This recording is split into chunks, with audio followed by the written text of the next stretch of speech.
Sundar, thank you for doing this. Well, and it's a pleasure. Thank you for showing me around. I've never been in one of those. Not a lot of people get in this data center, do they, who don't work here?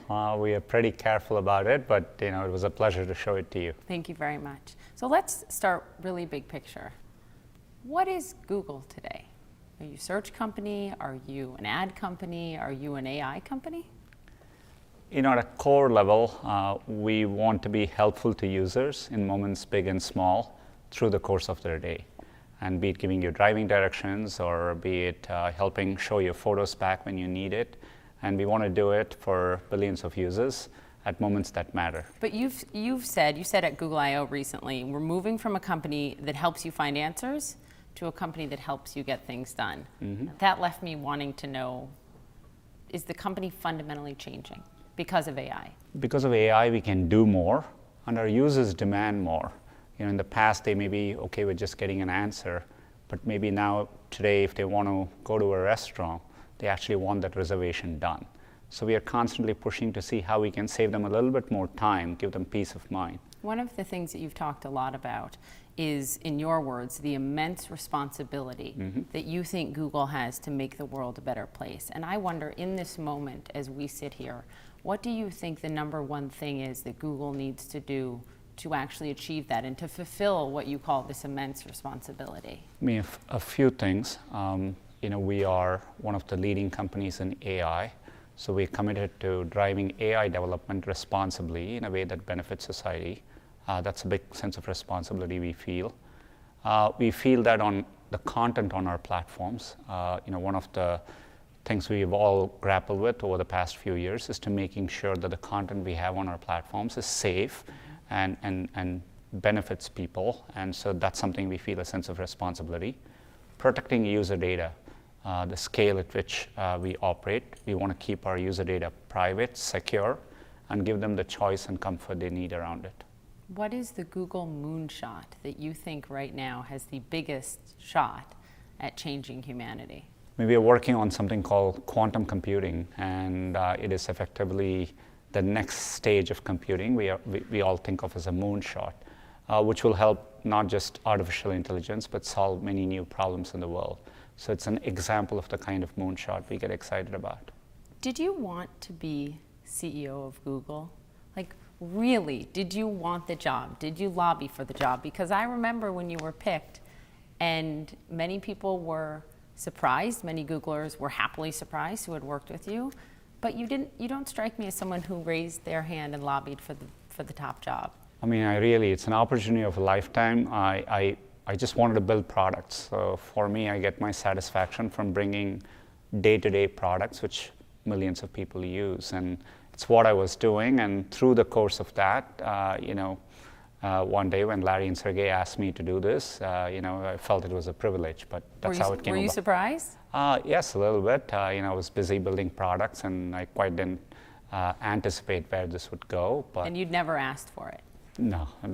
Well, a lot of people do, So let's talk about you before Google and who you are fundamentally and how you got here. You grew up in Chennai, India. What was life like growing up as a child? There was a simplicity to it. I greatly enjoyed it. In some ways, when I was growing up, there were no computers, no television, no internet. And so it was mainly friends and playing sports and reading books. And so, that simplicity is still there with me today. We grew up modestly, but through discrete moments, we got access to something new in our life. So we waited for a telephone for about 5 years, and we had to apply and wait for it. Before that, there was only one street in the entire street. There was one other home which had a telephone. So sometimes we would go there to make a call. And for me, once we got the telephone, others would come to our house. It was kind of an open door thing. It became a communal thing. People would come to call their kids. And so for me, it showed the power of what's possible with technology.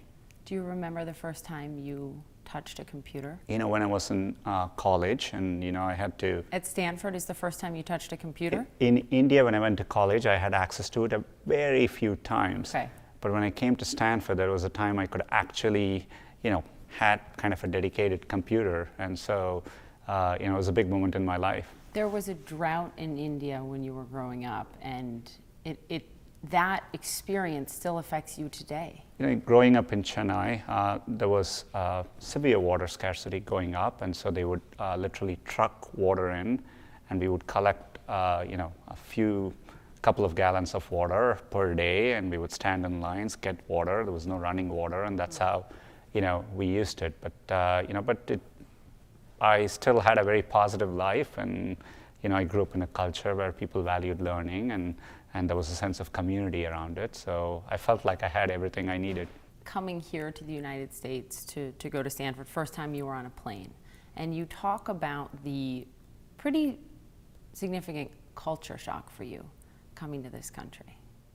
It was. I landed in Pittsburgh, and that's where my uncle and aunt live. And to come and see, everything was different. We used to have dinners at about 10 p.m. in the night in India, and so it was the first thing I noticed. People had dinners earlier. Watching baseball was quite interesting. I'd grown up playing cricket, which is kind of similar to baseball. Both have a ball and a bat, but everything is different. In cricket, you run with the bat whenever you run. So, all these small things, and it took me a while to get my hands around it. Did you run with the bat when you were playing baseball? I not only ran. In cricket, it's a good shot to hit behind you. So the first time I hit the shot behind me, I thought I had a great shot, and everyone was looking at me. No, that's not what you do in baseball. I don't know if people will believe this, but tell me if it's true. You told The Guardian, I didn't understand the internet. The change was too much for me, and I was a little bit lost. The CEO of Google didn't get the internet? I literally had come to the US in 1993, and I was absorbed in using computers. It's not that I didn't understand the internet, I just didn't realize the magnitude of what was happening around me. It was literally the beginning of internet as we know it today, and the scale of it, I hadn't fully internalized it. I'm interested in the impact specifically that your mother had on you, because you've talked about how smart she was, but that she was really limited in her ability to grow because of limited financial means, that really stifled her educational opportunity. And I'm just interested in how that changed you. Well, my mother is who instilled in me a deep sense for knowledge, reading, curiosity. I picked up my reading habits from her. She dropped out of high school to support her family, and being a girl at that time, I think she literally quit school to support the education of boys around her. And so, it was a different time, but for me, I always internalized the sacrifice she made. But in me, she instilled why, you want to pursue education. So you have lived this true American dream, and you've talked about how it's like the remarkable thing about America that this could happen to you. Do you feel as though your American dream is as alive today for young immigrants to this country as it was for you? I still think America is a land of opportunity, and I see countless stories of people, who have, had opportunity and made the most of it, and I still think that's true today. But I think we need to work hard to make sure it is true. If you look at the technology industry, if you look at all the leading companies, many of them were founded by immigrants. Our leadership in technology comes from our ability to attract the best computer scientists, AI researchers, and I think it's important that we continue to do that. You have said that you have called members of Congress from both parties to talk to them about immigration. Who have you called most recently, and what did you ask for? Throughout my visits, engaging across both sides, when I get a chance, I both make the case for be it high-skilled immigration to make sure as a country we can continue the progress in technology we see. I've even advocated for dreamers. There are people at Google whom I've met or whom I've heard from who have a computer science degree, work at Google, but they found out when they were 16 that they are a dreamer effectively. And I think there is a bipartisan will and desire, I think, to do more here, but we just need to capture the moment, make the most of it. And I think we can do more. Who have you been speaking to? Who's been helpful on this front? Across the board. Republicans, Democrats? Democrats, through the course of my visits, yes. There's a big debate in this country now, as you know, about capitalism and socialism. And I wonder, as a product of what American capitalism can do, Google and you personally, Is capitalism working for enough Americans right now? Capitalism is still the best system we know that works well in terms of growing an economy. But I do think we need to make sure that the pie works better for everyone. And if you look at where the real issues have been, if you compare to where the wages have risen versus the cost of basic needs like healthcare and education, clearly, that gap is not quite sustainable. And so I think, you have to take a look at it and see what more we can do, public, private sector together, to address those needs better. Because when you look at the growing income gap, and when you look at Silicon Valley and the cost of housing, and you look at San Francisco and the homelessness, what I would call a crisis there, I've seen it. Do you think the vast inequality in and around Silicon Valley is harmful to society? If you look back at the roots of Silicon Valley, what made the place great is its ability to attract a diverse group of people, right. Different professions, artists, teachers, and for sure we are losing an aspect of that. And so I think it's important we try and figure out sustainable housing. Even thinking through transportation and making it better so that if people are living a bit far away, that they can get to where they need to work. These are all the things we have to do as a next generation. Salesforce CEO Mark Benioff calls it unregulated, unbridled capitalism, and capitalism run amok. And I wonder if you agree with him, and if you do, what you think sort of the best solution is at this point. I've always felt that running a company at this scale, I think Mark believes that too. You need to have a sense of responsibility to society, and you need to do your part. We as Google are very committed to doing so. We do it through various initiatives. But I think entire private sector needs to do that, and government needs to do more too, to manage this phase of growth we see, which is disruptive. I'd like to ask you about the Justice Department. News out of the Justice Department, there's reporting that the DOJ is laying the foundation for a possible antitrust investigation into Google. What's your reaction to that? We've always felt as a large company, we've gone through similar scrutiny in other countries, including in the US before. I think it's perfectly fine that as companies get to a big scale, there is scrutiny. Scale does offer many benefits. It's important to understand that. As a company, we now invest sometimes thinking 5-10 years ahead without necessarily worrying about short-term profits. And if you think about how technology leadership directly contributes to leadership in a global economic scale, big companies are who are investing in technologies like AI the most, and quantum, as I said earlier. So there are many benefits taking a long-term view, driving long-term development, which big companies can do. But I think it's important to make sure that we are also able to create a healthy, competitive ecosystem in which other companies are able to emerge. And that's the important question. And I think scrutiny is right, and we will participate constructively in these discussions. Did you expect it to come, Sundar, or were you surprised by this news? Maybe the specific timing of it, but we had always expected. We've gone through similar situations in Europe, and so it's not a surprise to us. Congress, the House Judiciary Committee, has also launched this top-to-bottom antitrust investigation into you and your competitors, the whole tech industry, all of big tech. And I'm interested if that has changed any action you take within Google, meaning has it changed what you and the board are talking about? Has it made you rethink potential acquisitions for anything that may look anti-competitive? For Google, the scrutiny has been there for a while now, so we've always taken that into account. There have been times when we've looked at some acquisitions and said, look, this is not something that may be possible. And so we've always taken that into consideration. Because of this concern? Yeah, potentially, making sure, there's not too much concentration in a sector or so on. So, but I think for some of the other companies, maybe the scrutiny is newer. But for us, we've had this for a while. You're used to it. Yeah. So, as you may have heard, some 2020 contenders and lawmakers think you guys and all your competitors are way too big. Senator Elizabeth Warren, a Democratic 2020 contender, has even put a billboard in San Francisco talking about breaking up big tech. And she says that Google and its competitors are, in her words, they have too much power. She says you hurt small business and stifle innovation. Is she right? You have to look at the actual facts, and First of all, as a company, we do many things.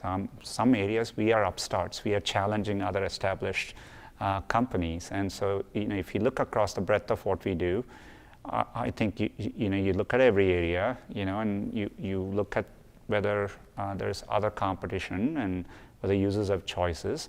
And above all, are we doing well because we are executing well as a company, or and doing the right things and doing well or not? And so, the details end up mattering. And so I also think it's important that when we look at it globally, our tech companies are going to contribute to our economic growth in an important way. And we compete against other countries, other companies, and so I think it's important to keep that in mind as well. It sounds like you think she's wrong.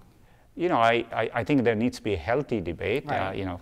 Any campaign has moments around that, but what matters to me is the healthy, thoughtful conversations around it. Your argument about other countries and America's competitiveness is similar to an argument Mark Zuckerberg has made. Basically, we're going to do it or China's going to do it.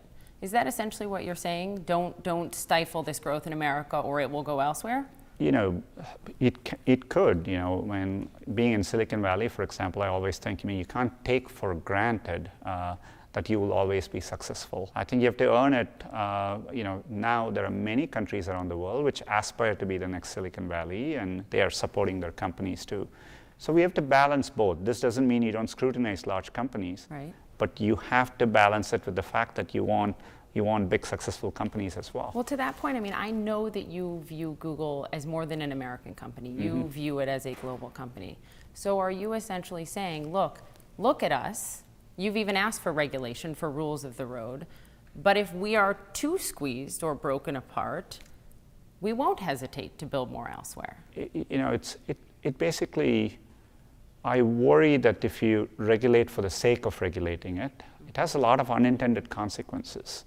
If you take a technology like artificial intelligence, it will have implications for our national security and how, or for other important areas of society. And so having leadership, I think, ends up being really critical. I'd like to spend some time talking about what I know has been on your mind a lot lately, and that is YouTube and the situation with YouTube. How do you see YouTube's role in society today?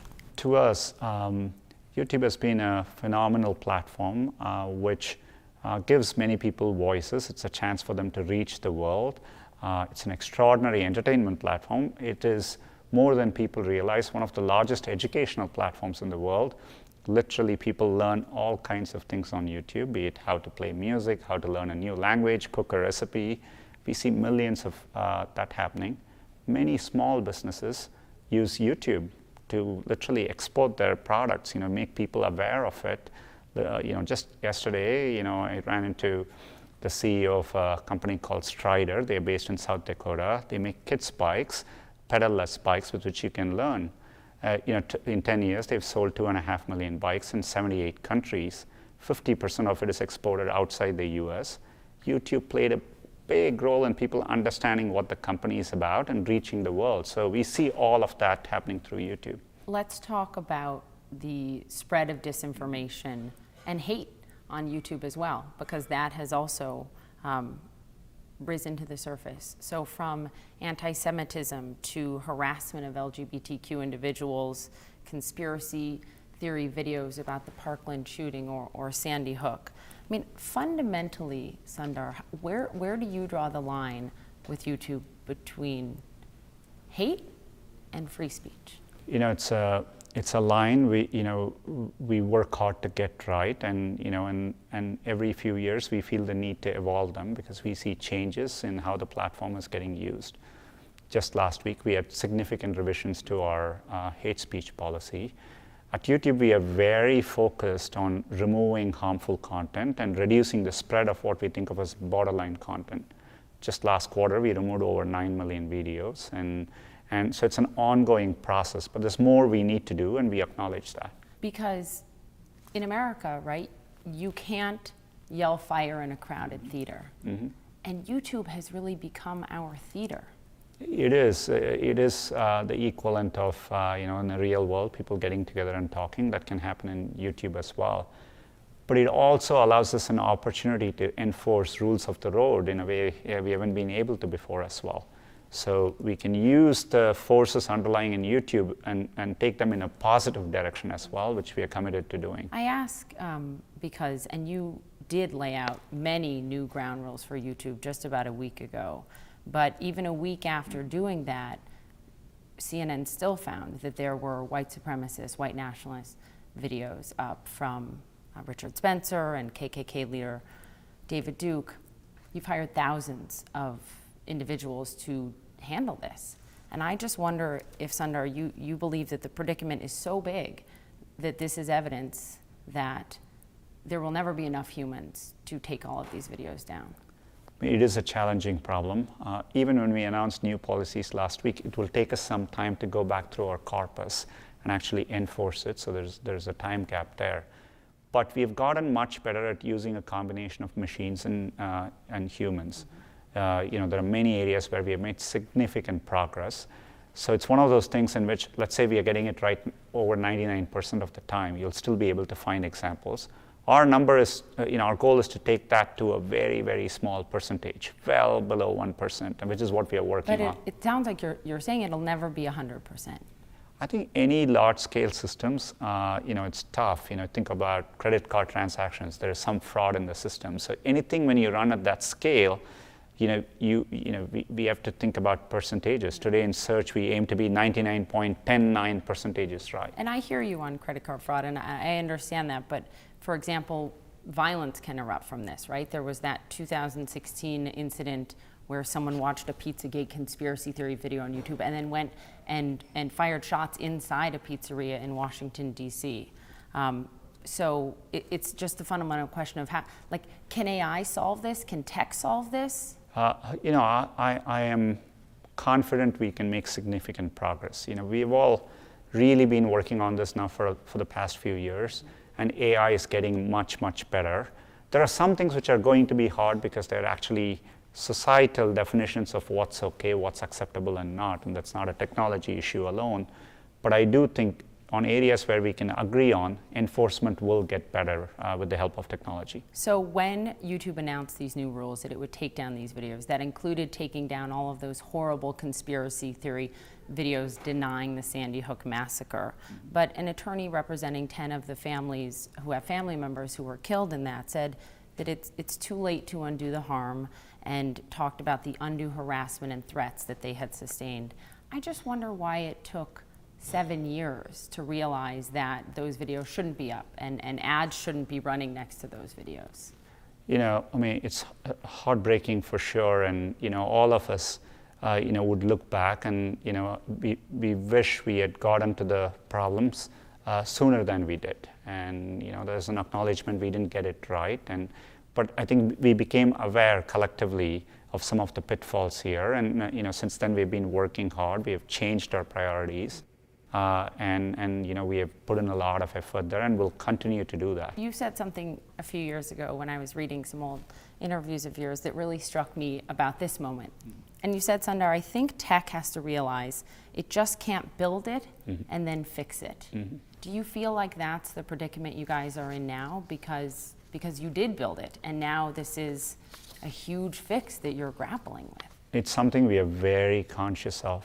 This is why when we are approaching our work in AI, we have tried to thoughtfully lay out a set of principles against which we will constantly evaluate the work we are doing. And we'll talk about that in a moment, and what you're not willing to do because of ethics. Yeah, and so it's an area where we are being careful precisely because of, just doing fast development can lead to consequences that you don't foresee. You're saying don't move fast and break things. Yeah, I want to make sure we move deliberately with a sense of our responsibility to society as we develop powerful new products. So one more question on YouTube before we move on, and that is on recommendations. And I ask this as a journalist, but also as a parent, right? Because my 3-year-old uses YouTube, and there has been, as you know, some great concern over the recommendation algorithm that has been pushing some videos of children toward pedophiles. And the question about the algorithm, and I'm interested in if, I know you're working on it, but are you at this point considering ending the recommendations until you can get that algorithm right so it doesn't keep happening? I mean, recommendations offer us a great opportunity to actually direct content towards higher quality content. We have done this in cases, for example, in terrorism recruitment videos, being able to counter offer suggestions and get people to a better place. We see that applying in a wide variety of cases. So one of our biggest focuses is to understand quality of videos and use recommendations as a way to get people to more valuable videos. So you think it would actually hurt more, it sounds like, to end recommendations at this point. Is that right? I think there are many use cases. So for example, I'm watching how to do something and there are 9 videos and the recommendation system is what tells me which is the next video to watch and related to what I'm doing. So there are many positive use cases we see. Because of this really troubling one. Which is why we are really making changes to how it works. Our recommendations is not based on getting you to just watch more videos. It's based on the fact that we are optimizing it for higher quality videos as well. You sent a letter this week to all Google employees, specifically about how the LGBTQ community is feeling right now. And you wrote, the LGBTQ plus community has felt a lot of pain and frustration over recent events. What is your message to them right now from Google management? Facing harassment online, just based on your identity, or your sexual orientation, is just extraordinarily wrong, and to have it happen on a continual basis. So we feel our responsibility as a platform, but when we run into these things, we have to step back, think about how we can evolve our policies in a way that doesn't catch a lot of innocent content that shouldn't, that don't fall in these areas. Today it could be a edgy comedy show on TV, or so free speech is something which we need to think about, where we have to have thoughtful policies on how we put restrictions around it. And so that's the debate we have. But I want to acknowledge the pain that community felt through moments like that. But we are hard at work to make it better. Because, and you're specifically referring to YouTube in these policy changes, at this point has not taken down these videos containing homophobic and racist slurs, for example, against a journalist at Vox. I know you've demonetized them, and you're talking about how you're going to handle them. What are the chances that you remove those videos? Just like, we are going to undertake, look at our harassment policies. And when we do this, we do it very consultatively. We engage with many external groups. We don't think we always have the best perspective on these things. And as part of that, we arrive at the next set of policies, and we'll holistically take a look at it. And context matters. How something is getting used, how systematically it's done, and so we take the whole context into account, and we have to make difficult decisions at times. Is this the hardest thing you've had to grapple with as CEO? Sort of deciding what speech is okay and what's not? It is definitely one of the hardest things, and in some ways, companies alone aren't fully equipped to handle problems like that, because and so I think there is a lot of work ahead, and so I think these conversations are important, but all of us are figuring out how to do it better. Let's talk about artificial intelligence. Mm-hmm. You have called AI potentially more profound than electricity or fire for humankind.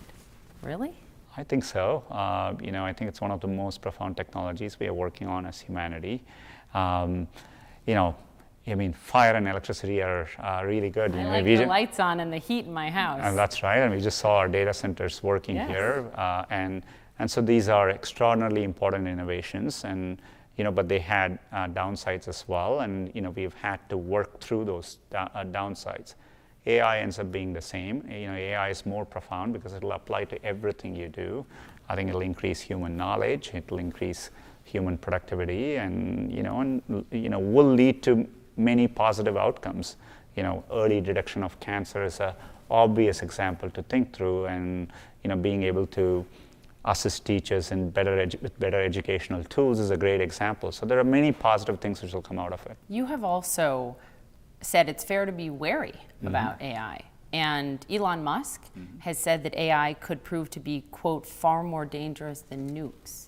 Is he right? I think, by definition, if you think it's one of the it's most profound technologies we are working on, everything has two sides to it, and so I think we have to be very cautious and very deliberate about how we solve for AI safety, and so I think Elon is right to be concerned about it. I'd like to talk a little bit about facial recognition because Google has chosen, at least for now, and this is interesting and important, not to sell facial recognition technologies over concern, in your own words, about abuse and harmful outcomes.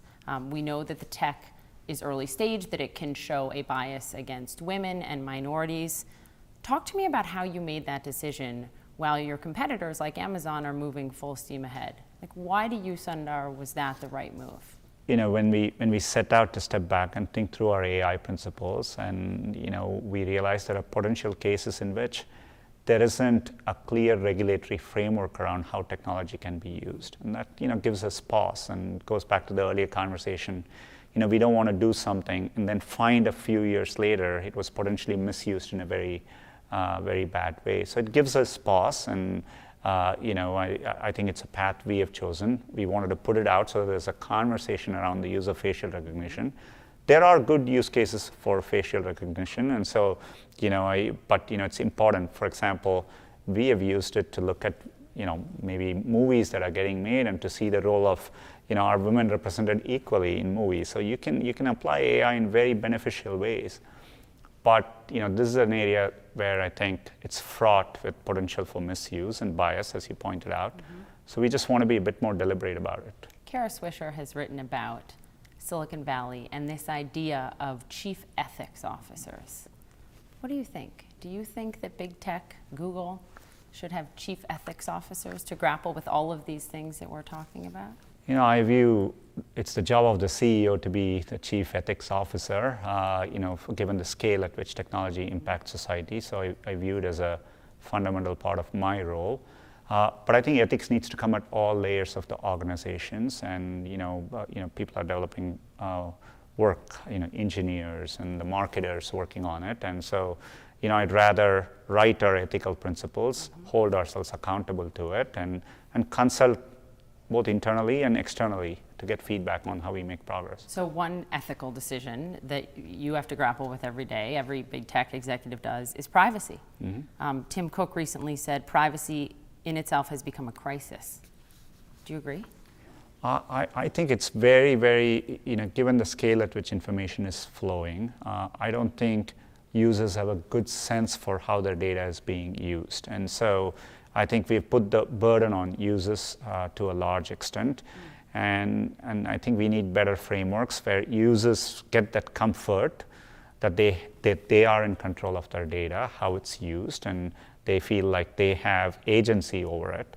And so I think it's an important moment for all of us to do better here. That's really interesting because you say, we as big tech have put the burden on users and we need to change that. And I'm interested in sort of how you balance that, right? As you grapple with that, how do you also balance that with the fact that so much of Google's business and what drives the profit relies on having more and more data about the user, right? Advertisements, AI.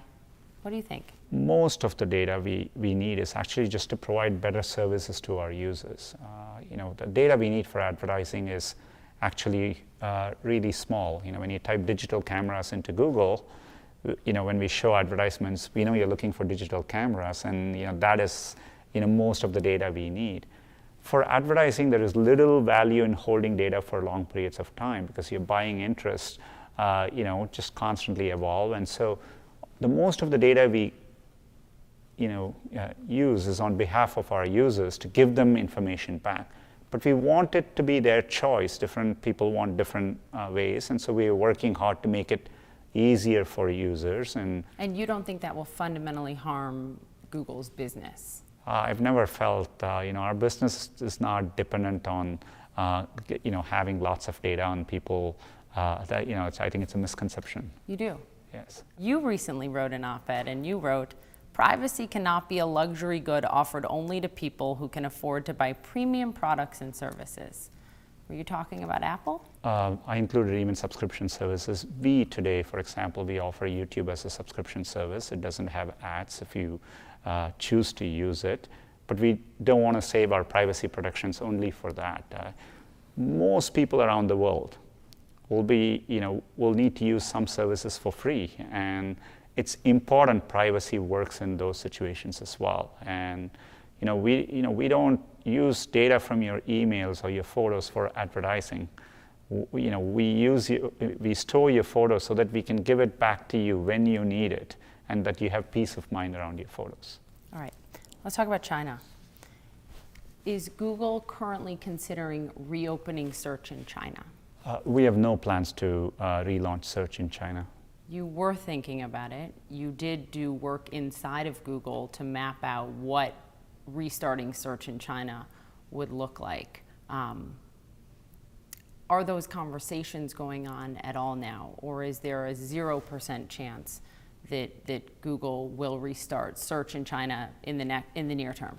There are no plans for us to consider relaunching our search service in China. We've always looked at, we think about serving the next billion users. So as a company, our mission compels us to provide information. So we evaluate that, but we would need the right conditions to exist. And so, we would do it on a set of principles that matter to us. And you mentioned conditions, and look at the reason Google pulled out of China in 2010 was the hack and the human rights violations that were found as a result. But I asked because in 2016 you said, I've always thought Google was for everyone, and that applies to China too. And you talked about serving Chinese users. Has something shifted in your calculation on your willingness to even explore search in China? Is it the fact that you have, according to the State Department, 2 million Muslim ethnic minorities held in camps in China, the Hong Kong protests going on? Has that shifted fundamentally your view? There are often, competing values. We've talked about your content responsibility on YouTube, et cetera. Yeah. So, we see the benefits we get when we provide information to users, but we don't want information presented in a wrong way to our users as well. And so, these are issues we grapple with, across the world. To be honest, we comply with laws and regulations, and so, it's always a set of continued conversations we have at Google. But when you say conditions, it sounds like you're talking about the human rights issues in China, right? For us, our ability to present our results in a way that users can see as the right result. Without censorship. Without censorship is an important condition. So is any level of censorship okay with Google if there were search in China? Or are you saying it would have to be uncensored by the government? I don't want to speculate on a hypothetical situation. We have no plans, and we are not spending time on it today. A few months ago, the chairman of the Joint Chiefs, General Joseph Dunford, testified before Congress, and he said that the work that Google is doing in China, quote, is a direct benefit to the Chinese military. What did you think when you heard that, and what's your response? I think we took the chance to clarify. We are not doing any work in China. We have a limited presence in China, and the limited AI work we do in China, which we are transparent about, is our open source project, TensorFlow, as well as we do some nonprofit work in China. So I think we have had good conversations around that and cleared up any misunderstandings. I do think that it's important for people to know the decisions that Google has made in terms of what it's willing to do with AI and the Defense Department, for example, when you look at Project Maven and ending that, or pulling your initial bid for the $10 billion DoD contract because of ethical concerns. Can you walk me through how much your employees influenced that decision? We've been concerned about how we thoughtfully develop AI, and I think AI is powerful, and we are committed to partnering with U.S. government, consistent with our AI principles. We think there are many areas, including cybersecurity, search and rescue missions, veterans health. There are many ways by which we think we can apply AI in a way that's beneficial. We've had some concerns about weaponization, and so we have drawn some lines, but we've been transparent about it. But we are committed to constructively working to help the country where we can. There were some employees that felt that working with the Defense Department, for example, was profiting off, war and potentially making drone strikes more lethal. And some of them wrote to you and they spoke up. Jeff Bezos, Amazon CEO, recently said, if big tech companies are going to turn their back on the DoD, this country is going to be in trouble. Where do you two differ on this? I actually, there are many ways we work and collaborate, with the US government. We care about our national security as well. We wouldn't be able to do what we do as a company if we didn't enjoy the freedoms, that we get and cherish. So I think, on a practical basis, I think we'll be doing a lot of work, and so I think, there's not much of a difference. We are concerned. There are senior AI researchers who are working on these technologies, no different from people who are working on genetics, who are concerned about the lines and where you want to do your work, and we respect their views, and so we are being very thoughtful, and we'll be public about what we do and what we don't. Another decision that Google made that intrigued me is that you guys made the decision to stop allowing Google Assistant, which is what's used in Google Home if people have that in their houses, to record as the default. So you change the default mode to not record after it hears the prompt, "Hey Google." Amazon's Alexa, the default still is to record for AI purposes, making the machine learning more intelligent, etc. But that's a big difference. Why did you make the change? In general, we are looking at how to simplify and make it easier for us to minimize the data we have. And we are looking at everything we do. Just recently at Google I/O, we offered auto-delete controls. So you can tell Google after 3 months or 18 months, you can just automatically have your data be deleted. So we are constantly looking how to minimize data while we can provide the experience we can. But you would have gotten more data more rapidly and made the machine smarter if you had just stuck with record as the default. But did you think there was an ethical issue with that? Is that why you changed it? We wanted it to be user choice in general. And, I think there are many users who, they want sometimes a record of what they are doing because it has value to them. And so, privacy is inherently very personal. And, depending on your life situation, where you are, the context in which you're using our products, whether it's in your home or not, people have different privacy expectations. And so we are trying to match that, make it simpler. And I think we have more work to do, but you're going to see us do more and more there. Amazon, threat or opportunity? Both. For Google? Both. Today, many people use Google and they buy products of Amazon. So we partner with them on many places.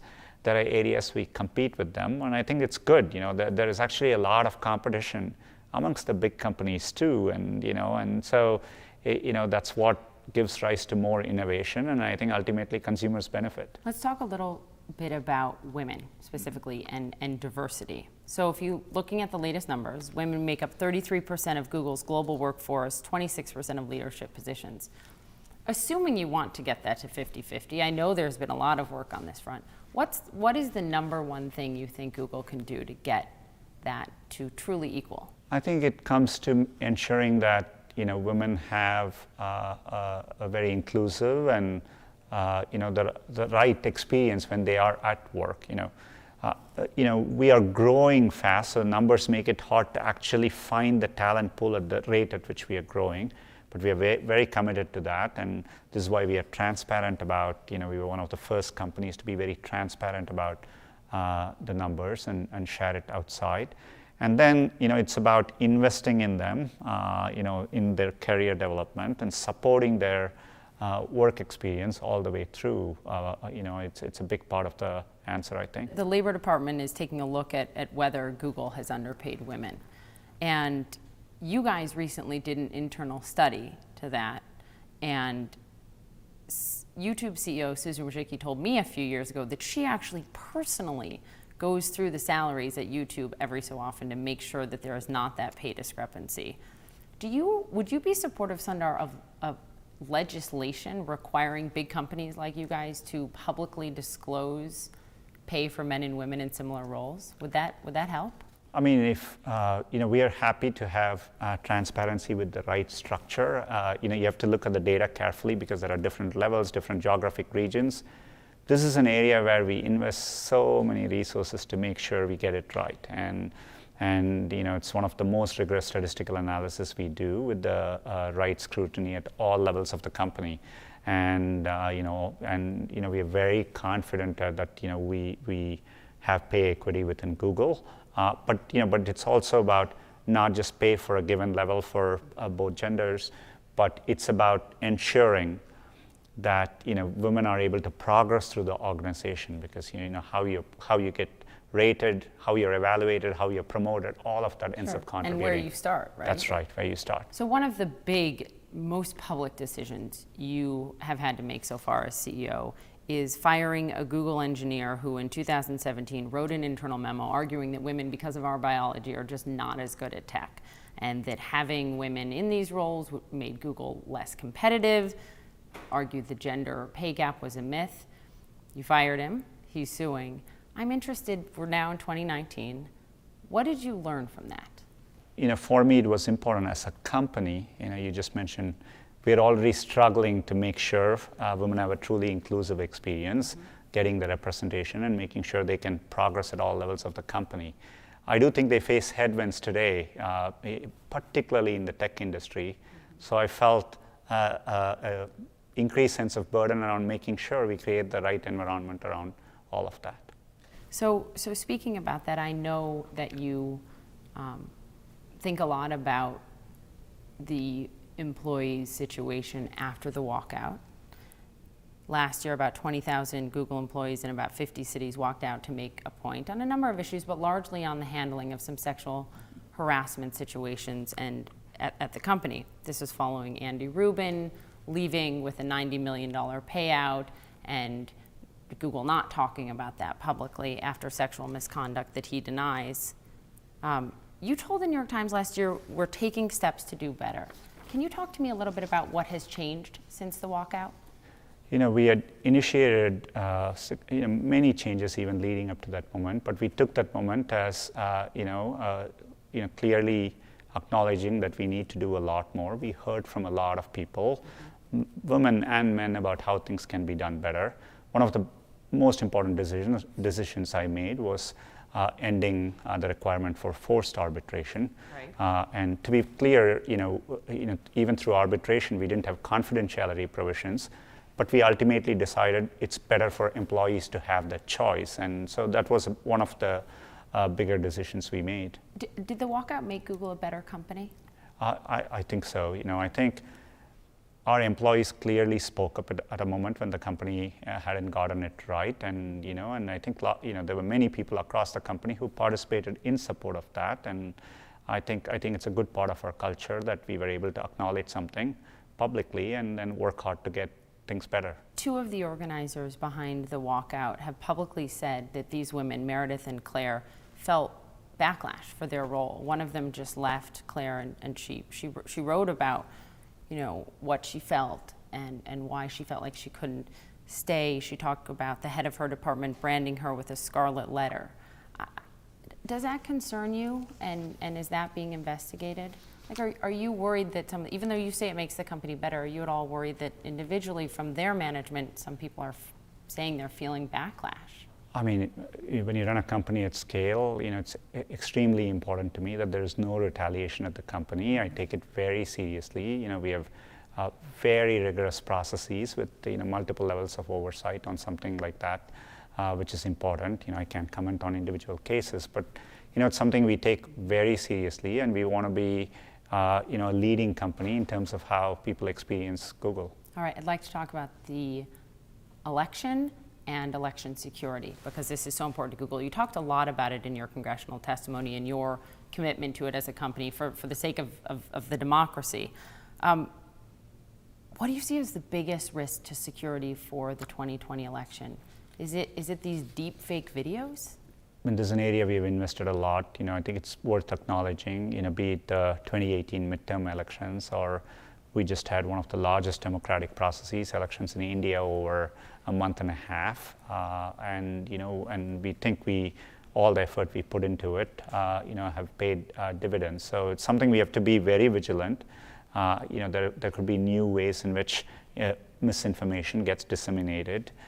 We are worried about both shallow fakes and deep fakes, and you don't necessarily need to have deep fakes. You can manipulate videos in many ways, and so it's something we're very concerned about. I mean, how worried should people be when it took this company a day last week to make a deep fake video of Mark Zuckerberg that looks and sounds like him, and it took him a day, and you've seen it done with the president and with, candidates? I mean, does America need to wake up to this?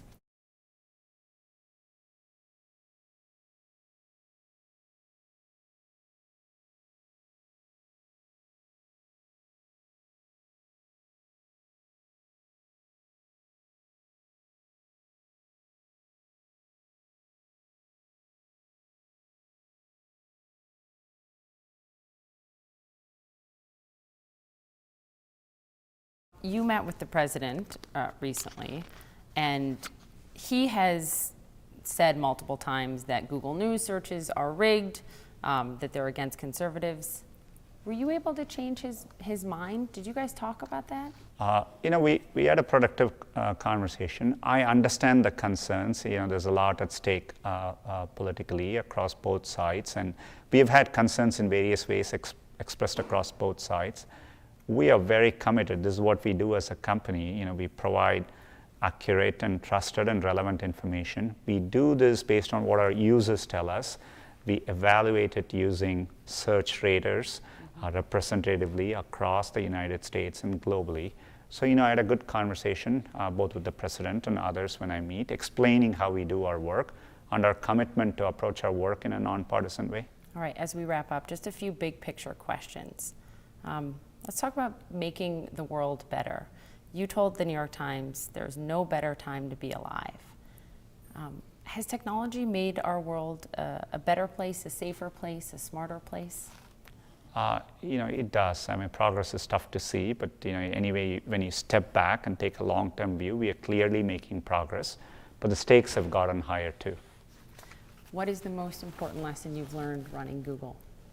It's what you think internally alone is not enough, and you have to hear perspectives from the outside, and you have to be open to what's going on around you, understand the impact of your products, and learn and work hard to make that better. So I ask almost everyone I interview this, because I think about it a lot as a parent, I suppose, when it comes to success in the end.